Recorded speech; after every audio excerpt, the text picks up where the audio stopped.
Buenos días, hermanos, ¿cómo están? Seguimos estudiando lo que la Biblia nos tiene para enseñar sobre los últimos tiempos. Recuerden que la serie se llama Nuestra salvación se acerca y la predicación de hoy tiene como título El anhelado reino de Dios en la tierra. Ese es el título de la predicación, el anhelado, el esperado reino de Dios en la tierra. Quedan solamente 3 predicaciones, incluyendo esta. Ya estamos llegando al final de este estudio y ha sido una bendición para mi vida y espero que haya sido y que esté siendo de ayuda y de edificación para las vidas de ustedes.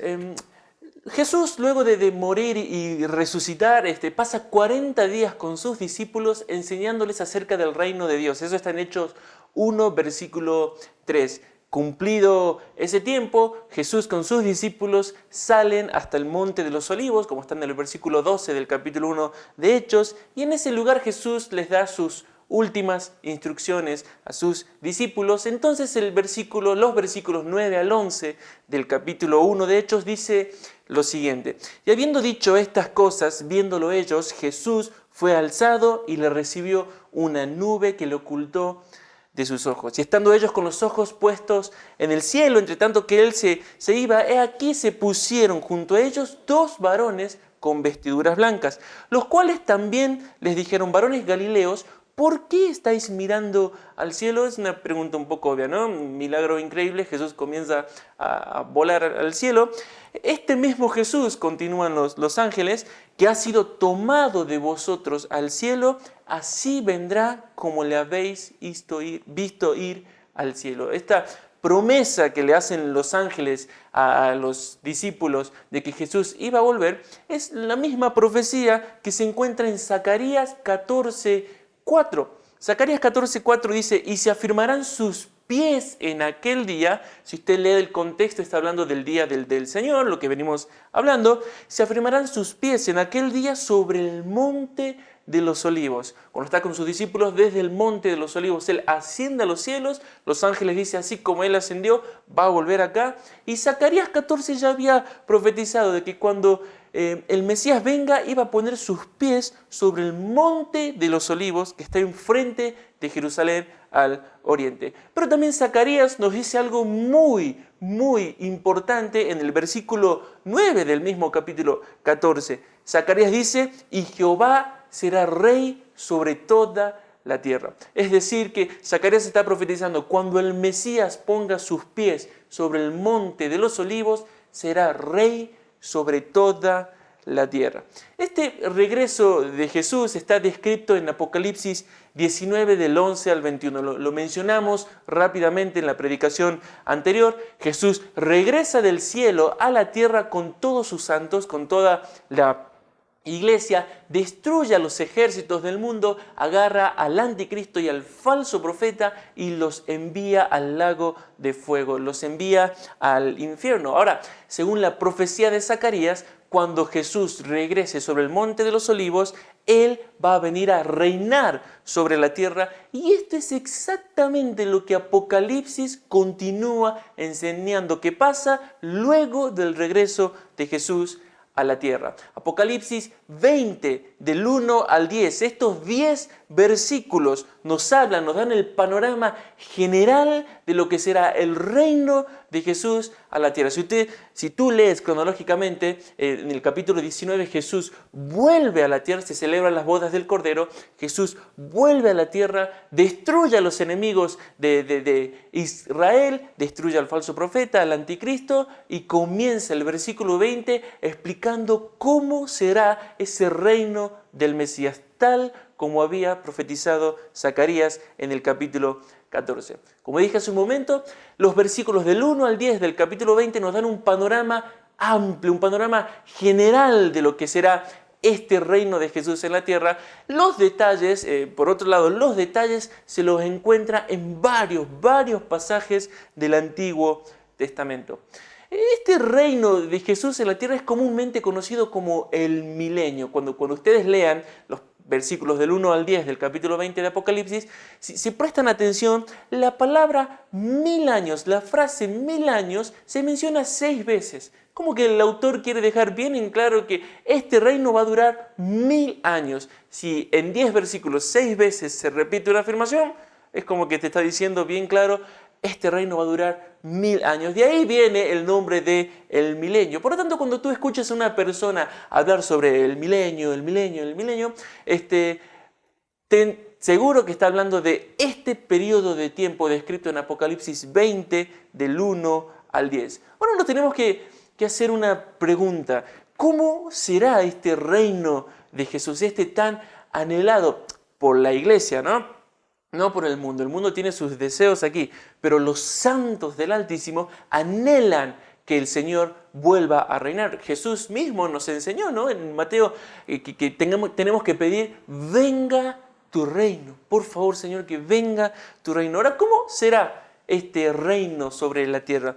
Lo primero que tenemos que ver, lo primero que es muy llamativo, es que Jesús, a través de un ángel, elimina toda la influencia de Satanás sobre la tierra durante 1000 años. Si tienes ahí Apocalipsis 20, vamos a leer desde el versículo 1 al 3, dice, vi un ángel que descendía del cielo con la llave del abismo y una gran cadena en la mano, y prendió al dragón, la serpiente antigua, que es diablo y Satanás, y lo ató por 1000 años, y lo arrojó al abismo, y lo encerró, y puso su sello sobre él para que no engañase más a las naciones, hasta que fuesen cumplidos 1000 años. Y después de esto debe ser desatado por un poco de tiempo. Es mucho el énfasis que pone el autor, ¿no? Quien es prendido con una cadena es el dragón, la serpiente antigua, el diablo y Satanás. Nos queda claro que es el enemigo de Dios. Satanás es atrapado y es enviado al pozo del abismo. ¿Recuerdan en la predicación pasada, cuando sonó la quinta trompeta de la ira de Dios, se abre el pozo del abismo y salen millones y millones de demonios a atormentar y más adelante a matar, a ejecutar a los pecadores de la tierra? Bueno, ahora Satanás con esos demonios es enviado de vuelta a ese mismo pozo del abismo y no va a poder salir de ahí por 1000 años. Dice que Satanás fue enviado ahí para que no engañase más a las naciones, para que ya deje de engañar a las naciones. La palabra griega que se traduce engañar o para que no engañase, la palabra griega que se traduce engañase se utiliza 8 veces en el libro de Apocalipsis y cada una de esas veces que se utiliza hace referencia a engañar para ir en rebelión contra Dios, engañar para vivir en pecado, engañar para ir a la idolatría. En otras palabras, Satanás engaña o utiliza sus agentes para engañar a las personas en rebelión contra Dios. Lo pueden leer más tranquilos en su casa en Apocalipsis 2:20, en capítulo 12, versículo 9, en el 13, 14, 18, 23, 19, 20 y las últimas 3 veces están aquí en el capítulo 20, en el versículo 3, 8 y 10. Ahora, quiero que hagas una pausa, no en el video, sino te pongas a pensar. E imagínate un mundo sin la influencia de Satanás. Imagínate un día, no 1000 años. Imagínate un día en el mundo donde Satanás es restringido completamente, donde no puede influenciar los gobiernos, las personas, el corazón malvado. No puede influenciar absolutamente nada, ni sus demonios. Imagínate eso.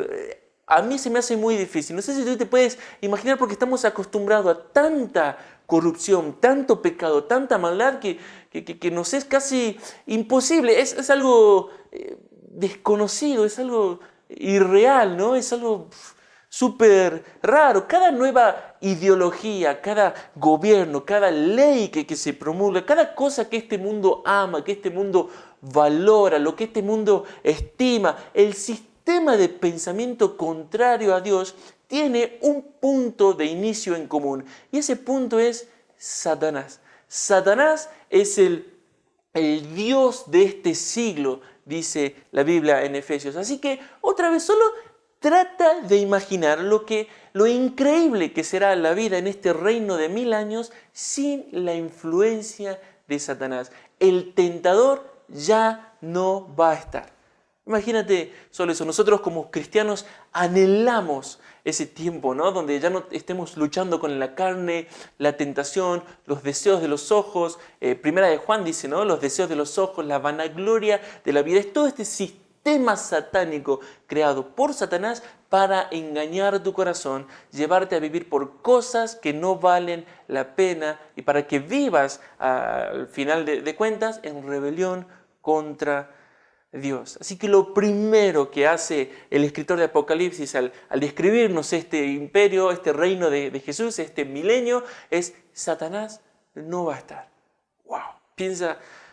Piensa en eso. Ahora, al final del versículo 3 dice que después que se cumplan los 1000 años, Satanás debe ser desatado por un poco de tiempo. Así que hazte esta pregunta: ¿qué pasa cuando Satanás es desatado? Pues el mundo vuelve a ser lo que nosotros conocemos como mundo. Vuelve a ser un mundo en rebelión directa contra Dios. Apocalipsis del versículo 20, del versículo 7 al 9, describe esta nueva rebelión mundial. Dice: cuando los 1000 años se cumplan, énfasis en los 1000 años, Satanás será suelto de su prisión y saldrá a engañar a las naciones. Ven, sale a engañar a las naciones que están en los 4 ángulos de la tierra.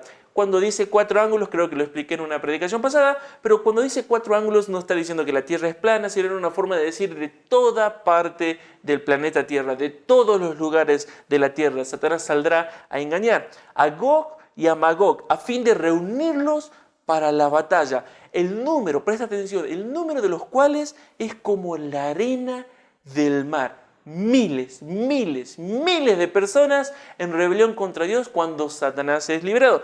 Y subieron sobre la anchura de la tierra y rodearon el campamento de los santos y la ciudad amada. Satanás es suelto. ¿Y qué sucede cuando Satanás es suelto? El mundo se revela a Dios. Es como que el mundo vuelve a tomar lo que nosotros conocemos como normal. Vienen de los 4 ángulos de la tierra, como ya dije, son como la arena del mar. Y hay una frase sumamente llamativa. Dice que sale a engañar a los 4 ángulos de la tierra, a Gog y a Magog. Si lo lees ahí es G-O-G, Gog y a Magog.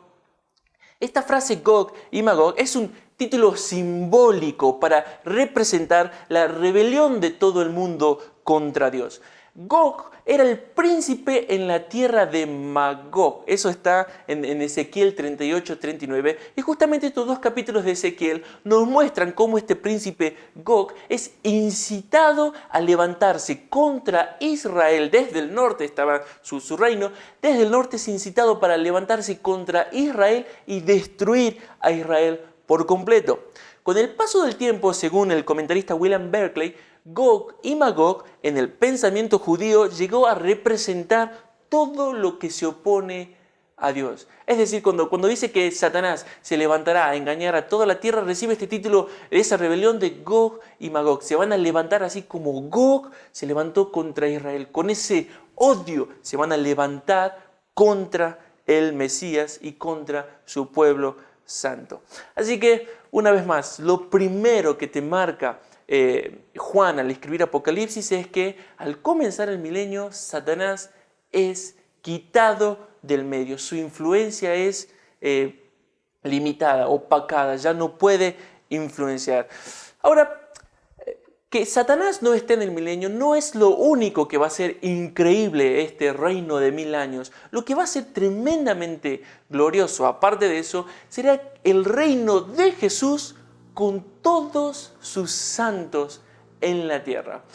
Fue increíble para mí, espero que para ustedes también, cuando empezamos a hablar del arrebatamiento y más que nada, en la predicación pasada cuando hablamos de todo el gozo que la iglesia vive en el cielo y toda la ira de Dios en la tierra. Es increíble lo que nos espera, pero te tengo una noticia: el cielo no es nuestra casa final, no vamos a vivir en el cielo. Primero vamos a volver a la tierra que va a estar muy diferente a la tierra que dejamos en el arrebatamiento. todo el caos, la persecución y Satanás gobernando por medio del anticristo, ahora va a ser muy diferente porque Satanás y el anticristo ya no van a estar. Y vuelve Jesús para reinar con su iglesia. Si tienes ahí para leer Apocalipsis 20, versículos 4, 5 y 6, dice: y vi tronos, y se sentaron sobre ellos los que recibieron facultad de juzgar, y vi las almas de los decapitados por causa del testimonio de Jesús y por la palabra de Dios, los que no habían adorado a la bestia ni a su imagen, y los que no recibieron la marca en sus frentes y en sus manos, y vivieron, o sea, resucitaron, y reinaron con Cristo, otra vez el énfasis, 1000 años. Pero los otros muertos no volvieron a vivir hasta que se cumplieron 1000 años, y esta es la primera resurrección. Todos los que resuciten con Jesús para reinar en estos 1000 años es llamado, toda esa primera resurrección es llamada la primera resurrección. Y el versículo 6 dice: bienaventurado y santo el que tiene parte en la primera resurrección. La segunda muerte no tiene potestad sobre estos, sino que serán sacerdotes de Dios y de Cristo, y otra vez reinarán con él 1000 años. Al leer el versículo 4, uno pensará, bueno, parece que solo las personas que han enfrentado y han vencido al anticristo reinarán con Jesús en la tierra.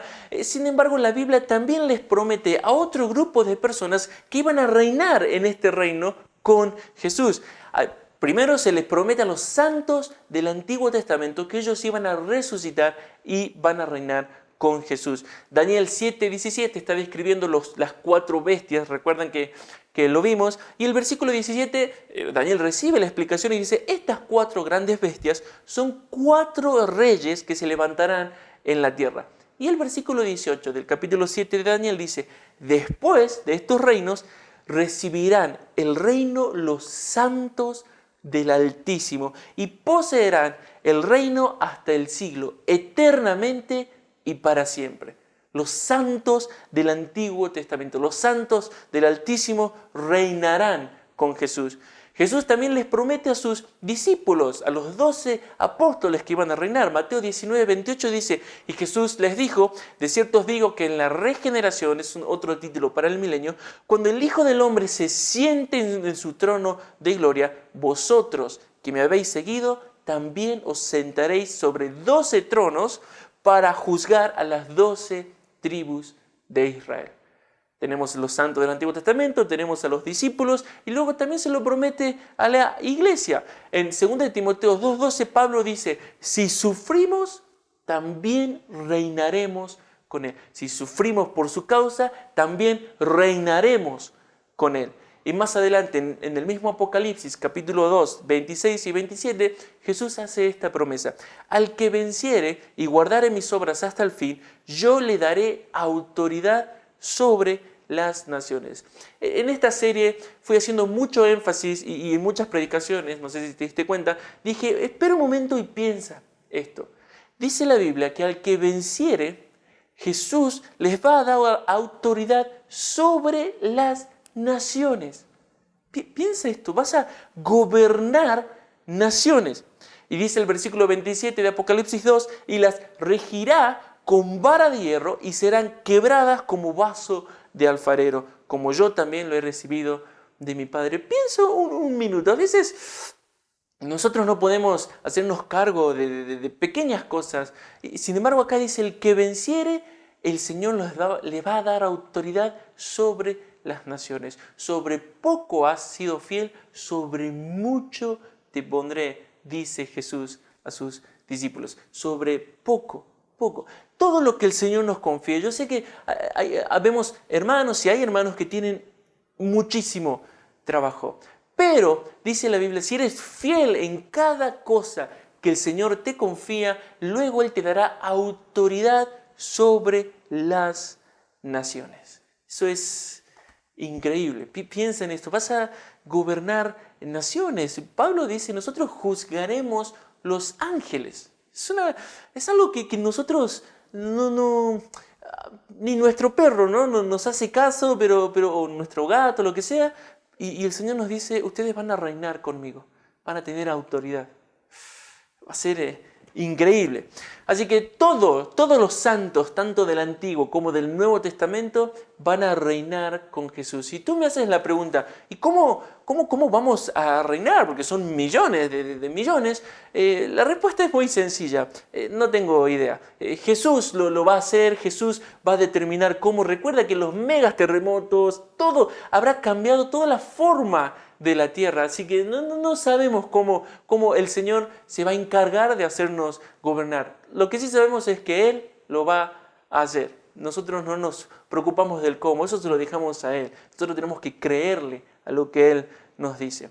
Ahora, al principio dije que Apocalipsis 20, del 1 al 10, nos da un panorama amplio de lo que será este reino. Primero, Satanás es quitado del medio y luego Jesús reina con sus santos. Nos da ese panorama amplio. Sin embargo, los detalles están en varios pasajes del Antiguo Testamento. Los detalles de cómo será la vida en ese reino están en varios pasajes del Antiguo Testamento y eso es lo que vamos a ver ahora rápidamente. Estos pasajes de cómo será la vida en el reino milenario de Jesús. Primero, este reino milenario será un reino de paz. Te pido que si estás ahí con tu Biblia vayas a Isaías, pues todos los pasajes que vamos a leer están en Isaías. Están en más libros, pero Isaías nos da una descripción del reino impresionante, ¿no? Isaías capítulo 2, versículo 4 dice: y juzgará entre las naciones y reprenderá muchos pueblos. Y escucha esto: y volverán sus espadas en rejas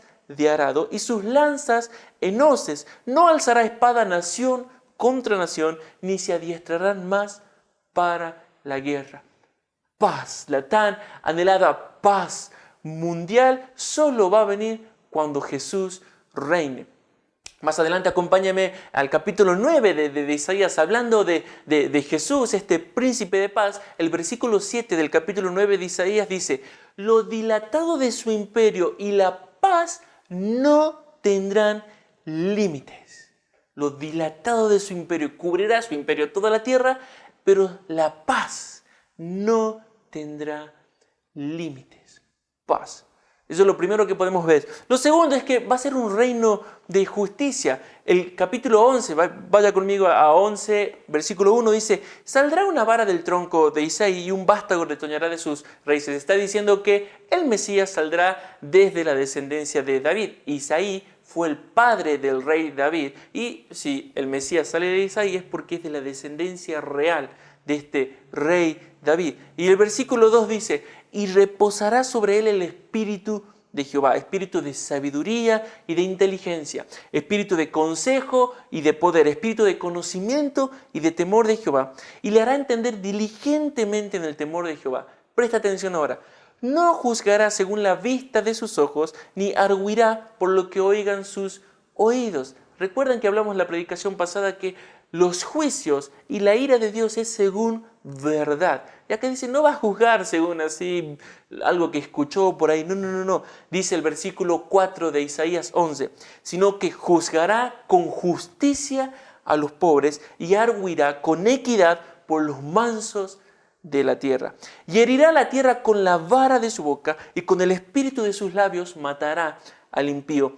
Y será la justicia cinto de sus lomos y la fidelidad ceñidor de su cintura. El Señor impondrá un reino de justicia, un reino justo. Todos nosotros vemos esa impunidad, esa injusticia en los gobernantes. Más que nada aquí en Argentina, lamentablemente es así. Un reino de injusticia y de inmoralidad. Cuando no hay justicia es rienda suelta al pecado. Así que vemos que el milenio será un reino de paz absoluta, un reino de justicia. Ahora presta atención a eso, a esto que viene, ¿no?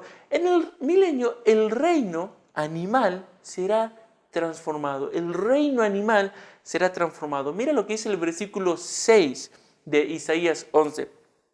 Morará el lobo con el cordero y el leopardo con el cabrito se acostará. Hoy se hace un asado el leopardo, pero cuando reine Jesús, el leopardo con el cabrito se acostará. El becerro, el león y la bestia doméstica andarán juntos, y esto es lo más loco: un niño los pastoreará. Increíble. Versículo 7. La vaca y la osa pasarán, sus crías se echarán juntas y el león, como el buey, comerá paja.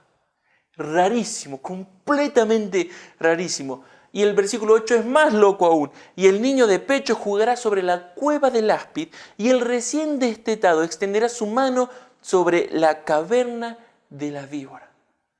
Imagínate eso, o sea, mi señora y yo tenemos nuestro bebé pequeñito y ya apenas vemos una mosquita ya como que, ¡ay, no, que no lo pique! Y lo queremos. En el reino milenario, un niño pastoreará leones. Y no vamos a tener que estar corriendo detrás de los bebés. Y dicen, no toques eso, no toques eso, hay un bicho, hay una víbora, hay lo que sea. Imagínate eso, ver una osa con una vaca, como si fueran amigos, un león comiendo paja. No es Narnia, ¿no? Es el Señor diciendo cómo será su reino, radicalmente transformados. Sigue la locura del milenio. En el milenio las personas disfrutarán de largas vidas. Ve conmigo a Isaías 65, versículo 20. Miren lo que dice ahí Isaías. No habrá más allí niño que muera de pocos días, ni viejo que sus días no cumpla. Porque el niño morirá de 100 años y el pecador de 100 años será maldito. No está diciendo, como a veces yo sé que han escuchado tal vez a sus madres o personas al enterarse de que murió algún conocido, pregunta ¿cuántos años tenía? Y uno le dice, bueno, tenía ya 74 años. Y la persona dice, oh, era re joven, ¿no? Le quedaban como 20 años de vida. Uno dice, no está diciendo eso acá el milenio. Está diciendo que una persona que muera a los 100 años será considerada niño. No está hablando de madurez mental, está hablando de edad cronológica. Cuando muera de 100 años, será considerado niño. Y luego dice, el pecador de 100 años será maldito. Si una persona que continúa en su rebeldía a Jesús, por más que no esté Satanás, si una persona continúa con su rebeldía en el milenio, si muere a los 100 años, será considerado como una maldición de Jehová. A los 100 años. Yo sé, otra vez, que nos cuesta imaginarnos eso, porque ya a los 30 años, algunos a los 40 ya ni siquiera nos podemos sentar, nos duele el hueso, nos duele la vida, ¿no? Pero no será así en el milenio. 100 años serás considerado niño. Sería espectacular, aquellos que no les gusta cumplir años. ¿Cuántos años tenés? 100 años. Sos un niño, lo que te falta vivir, ¿no? Te dice alguien de 500. Increíble. Pero así será el milenio. En el milenio también habrá abundancia y satisfacción. Ahí nomás en el capítulo 65, en los versículos 21 al 23, mira lo que dice. Edificarán casas y morarán en ellas. A nosotros eso es una gran noticia. El otro día hablábamos con unos hermanos y preguntábamos el precio de una casa y siempre está este consejo sabio, entre comillas, de tus compañeros de trabajo. Deja de alquilar, cómprate una casa porque ya va a ser tu casa, el alquiler es dinero perdido. Y averiguando un poco el precio de las casas, una casa normal, un departamento de 2 habitaciones se da 2,5 millones de pesos. En realidad, tú compras esa casa y la termina habitando tu hijo o tu nieto porque no te alcanza la vida para pagar eso. Estamos hablando de un departamento, ¿no? Luego si quieres ver una casita con patio, qué sé yo, 10 millones. No terminas de vivirlo. Acá dice, edificarán casas y morarán en ellas. Será satisfactorio el trabajar por tu casa. Plantarán viñas y comerán el fruto de ellas. Será una restauración prácticamente del Edén. Recuerdan que en la maldición el trabajo te producirá cardos y espinas, sudor te producirá la tierra será maldita, pero acá dice, plantarán viñas y comerán el fruto de ella. Versículo 22, no edificarán para que otro habite, ni plantarán para que otro coma, porque según los días de los árboles serán los días de mi pueblo. Ve al Parque de San Martín y mire esos árboles enormes, tienen años y años y años. Según los días de los árboles serán los días de mi pueblo. Y mi pueblo escogido disfrutarán las obras de sus manos. Eso es algo completamente ajeno a nuestra realidad. Disfrutar las obras de tus manos. No vas a trabajar en vano, dice el versículo 23. No vas a trabajar en vano.